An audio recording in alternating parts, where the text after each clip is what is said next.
Hey guys, it's me DJ, and today we are in my house because we are going to be discussing which Tradelands house you should get. Which one is right for you? Which one's worth the money?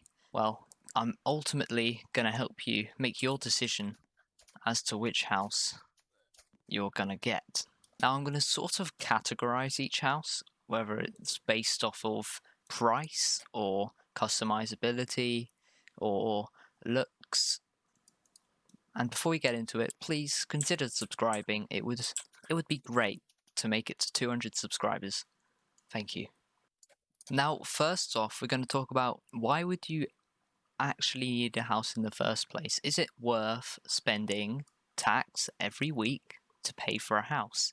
Well, usually, if you're a normal person, you'd have a house to store stuff like a beehive to collect beeswax every day, 10 beeswax a day.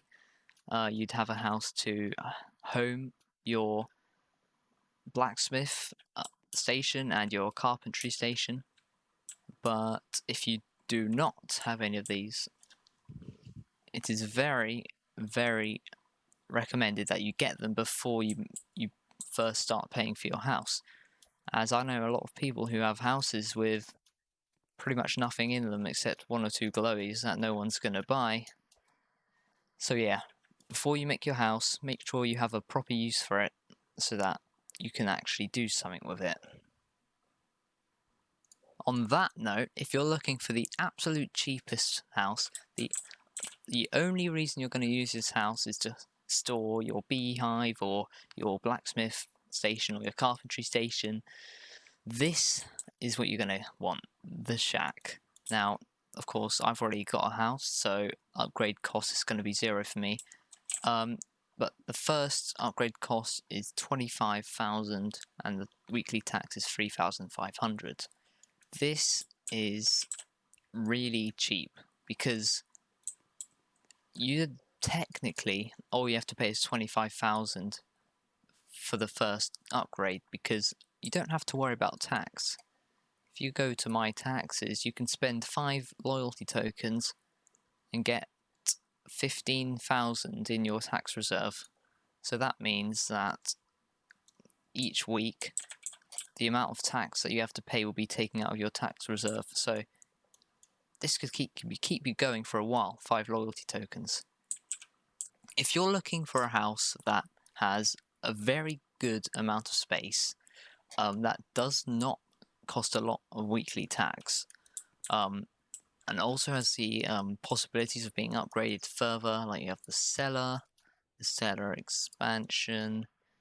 You've also got these expansions on the side, which aren't really necessary as they're really small, but you can also get a second floor and a chandelier, but the chandelier is a bit of a waste because it's a bit in the way, to be honest. It hangs lower than the normal ceiling, so I wouldn't really get that.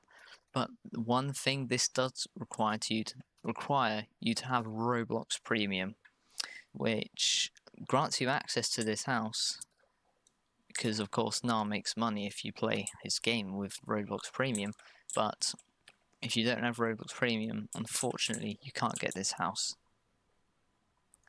Now this is a hard decision. If you like the shack, but it's not pretty enough, you like the concept of having just enough space for your stuff, the necessary things, but it's not pretty enough, then you could go with the Freeport style or the Balrisca. Now I'm going to show you the Freeport style first. You can get 2 chimneys in total, one here and one here, but the only one you really need is, you don't really need any of them, but the only expansion that you need is expansion 1. There is an attic, but the thing is, it's very impractical. You've got these beams that always get in your way, it's low down.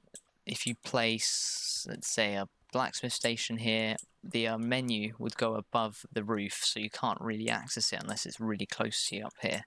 It's not very practical. I don't like this attic. I did have it once, and it's not something I'd get again.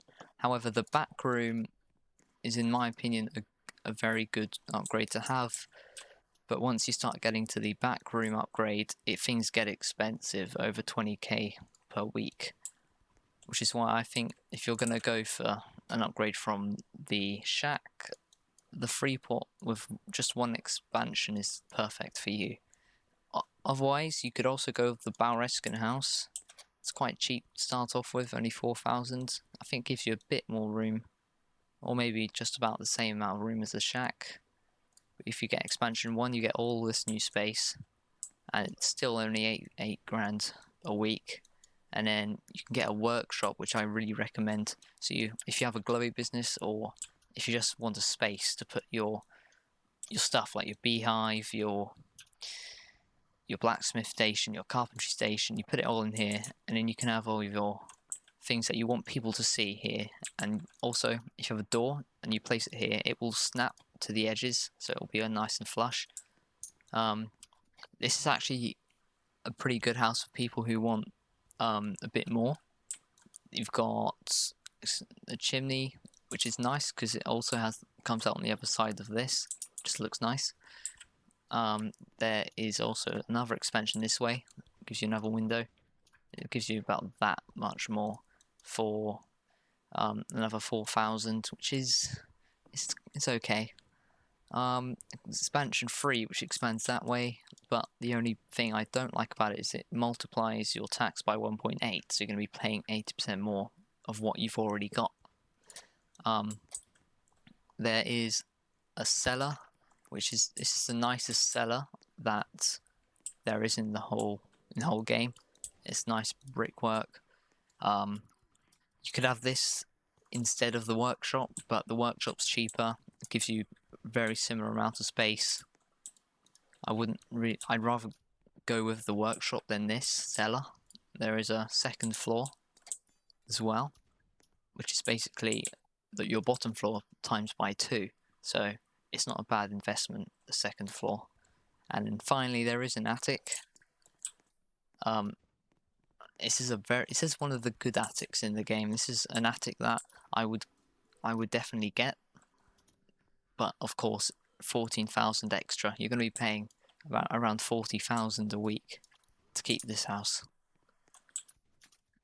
So that is why I like the Birkeland House, but I also don't. If you want a good house, don't get the upstairs, don't get the attic, don't get the cellar. Just get the normal. Maybe if you want a fireplace, you can have it, and the workshop. And it also looks nicer than the shack. And the reason why I wouldn't go with the Birkeland House or the Birkeland House for this purpose is because you're paying 10 grand a week for this space. That's terrible. And for the Birkelander House, it's a decent space, but it's still 16 grand, which is way more than you would be paying normally for a decent house of a similar caliber.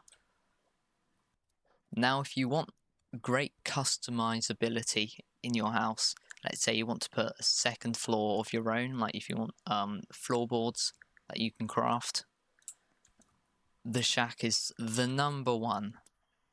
And also, it doesn't cost too much. Now, the fully upgraded shack is good.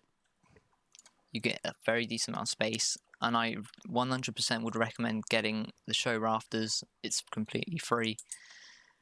You have room to expand upwards as well as normally outwards, as you would do.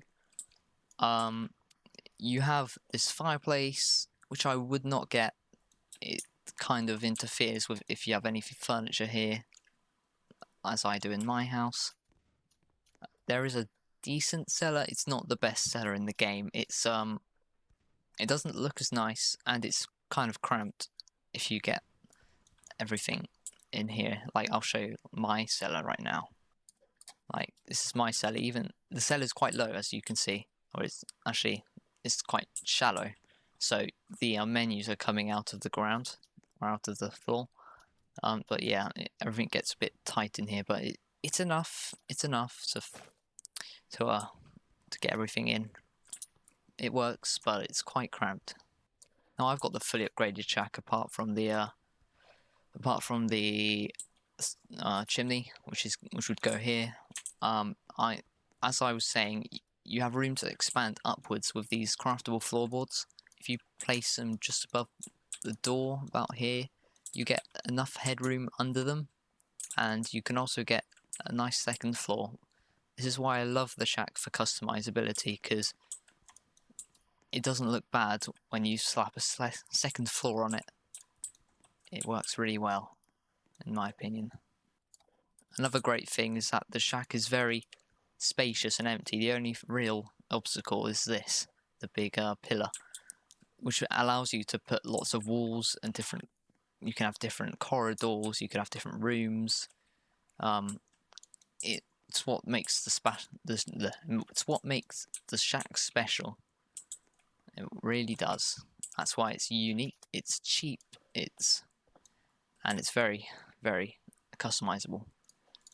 Now, it would be easy to put every single house in the category of customization because they all are quite spacious, but there are some things that make other houses more special than others. So another house that's great for customizability, in my opinion, is the Birkelander House, and although it's quite expensive, I have seriously considered getting it because, likewise with the shack, you can have a loft, or you could have a second floor, because you can sort of show the rafters up here, but you have to pay quite a bit for it. If you want the minimum for showing rafters, it's going to be 36.4k a week. Now what you could do is you could get like I have, elm, because these walls are elm. You could put elm floorboards here, and here, and here, and this allows you to have your loft go all the way across your thing. This is why this house is very good for customization, because this room's already here, but if you want to create more rooms, there's tons of space here. You can put the floorboards here. You can customize whether you want it to be open or whether you want to put a second floor to be covered. And same up here, it's all empty. You can put a wall here, wall here. You can put walls anywhere, to be honest. That's why I love the Birkelander for customization. And another good customizable one is, it's quite expensive if you want to get everything out of here, and this reminds me of something that if you wanted to make a Tradelands bank, this is the sort of place you'd use, quite tall. But anyway, this is a very good thing for customizability, because if you have ash walls, you can just simply put them here, here, here. You've got all this open space. It's good for customizability, but it's not always the best. It's a sort of an honorable mention because it's very expensive, as you can see. Now let's say you want an attic in your house, like not just one of these ones you have to make yourself, because of course you need the floorboards and they use premium tokens, and you need quite a lot of them. To cover my floor, I needed like 20, 25, 20. I probably needed about 20, 15 or 20. I can't remember how many. But the cheapest attic you can get is from the Freeport House. And as I've already said, impractical, limited space. If you have carpentry table or blacksmith table, the menus will be cut off by the roof. It's very cramped. I would not recommend this unless you really need an attic, because you really like the idea of having an attic in your Tradelands house. Or maybe you want somewhere to host an auction. It's not worth it, in my opinion. Not worth it. Of course, the second cheapest option is to go with the Birkelander House and just do expansion 1 and loft. Now, I prefer this over the Birkeland loft or attic, because the Birkelander House, it looks so much nicer with the oak and the elm, and plus the Birkeland House uses pine, and that is a much more rare resource if you want to absolutely match the walls. So you can just plop down some elm and oak walls, and it will match perfectly. Of course, if you want the best of the best of the best of attics, you're going to be paying a minimum of 39.5k a week, and all the way up to the top. This is my favourite attic by far. If I put expansion free, it does go further. Carries on with the second floor and the main floor or ground floor. It's nice. It's spacious. It has these nice pillars that it's not in the middle like the Freeport house. They don't obstruct. They have nice windows facing out, although you can't see anything. They look nice. I really like this. This is my favourite attic. This is the best attic to go for if you really, really need a good attic. Now, I really hope that I've helped you choose a new Tradelands house, whether you want something that looks nice or you want lots of space, customizability. I hope I've helped you in your journey through Tradelands Estate. If you did enjoy the video and you found it helpful, once again, consider subscribing. Which house is your favourite? Comment below, because I'd love to know, and I will be reading the comments. Anyway, if I was to recommend one house for versatility, for just marking all of the good points I could ever think of, it would obviously be the shack. As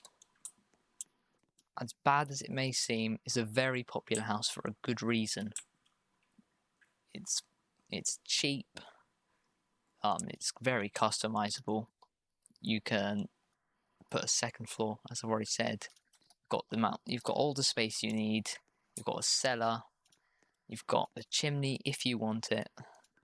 It's got everything. Thank you for watching, and I hope to see you in the next video, as you definitely will be subscribing, correct? Go on, I'm waiting. Press the big red button. Yes, that's right, the big red button. You know you want to press it. So go ahead and do it.